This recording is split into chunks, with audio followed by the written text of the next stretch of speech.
Hey everybody, Robert Miller with Mopar Insiders. I'm here on Woodward Avenue. Chrysler is setting up their display. They're going to have their own separate display from Dodge this year, and this will be located at the corner of 13 and Woodward, next to WOMC's radio broadcast. This is in the complex that's called Woodward Corner, but anyways, it's very accessible, right off the corner of Woodward. But what they're going to have is they're going to have the Stow and Go Challenge. Basically, you can test your speed capability of packing a 2025 Chrysler Pacifica FAV edition as fast as you can against your friends. They're also going to have some historical vehicles. Now, we know two of them for sure, but the Chrysler HELLCAT could be here as well. But what they're going to have for sure is the 1924 Chrysler 6 prototype. Now, this car's been making its tour all the way across the U.S. in the recent months, celebrating Chrysler's 100th anniversary. So this is one vehicle that's still left of the original 5 prototypes that were built before the company was actually formed. But Chrysler has it in their historical collection, and it will be making an appearance here. So if you want to see the oldest known Chrysler in existence, it's going to be here.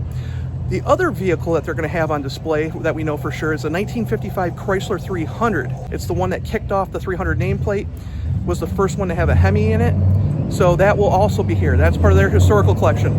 But Dodge has another exhibit up the road a few miles, and we're going to go take a look at that next. All right, guys, I'm about 9 miles north of the Chrysler display in Bloomfield Township. This is just north of East Square Lake Road at St. George's Greek Orthodox Church. And Dodge is setting up their display right now. You can see the direct connection trailer, and there's a bunch of crate engines. And this is where Dodge is going to be. So about 9 miles north of the Chrysler display. Again, Bloomfield Township, just before Pontiac, right north of Square Lake Road. Now, Dodge has a whole bunch of stuff planned for here. You're going to see the Dodge Durango SRT HELLCAT Jailbreaks, both the one-of-one striker purple one and the green machine one that was shown at Roadkill. If you didn't get out to Roadkill and you missed the new Dodge Charger Scat Pack 6-pack cars, they will be here as well. So the 550 horsepower cars, they have a top speed of 177, can do 0 to 60 in 3.9 seconds, and run the quarter at 12.2 seconds. They will be here as well. And who knows, they're probably going to have some other cars, but the whole parking lot here behind me will be full tomorrow and tonight with cars from the HEMI Shootout guys.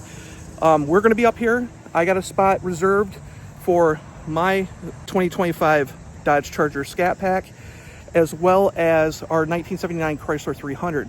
So if you're looking for fun, there's lots of things to do on Woodward. There's already a ton of cars out here today. I've passed so many people that have probably taken the whole week off, if not the day, and there's cruisers up and down nonstop. And it actually took me, instead of the usual 5 minutes to get up here, 10 minutes to get up here, it took 15 because there's so many people out. But anyways, get out to Woodward if you can, have some fun and be safe. And I'll see you out there. If you're going to be in the area, stop by the Dodge display. We'll be out here having fun. See you guys later. Bye.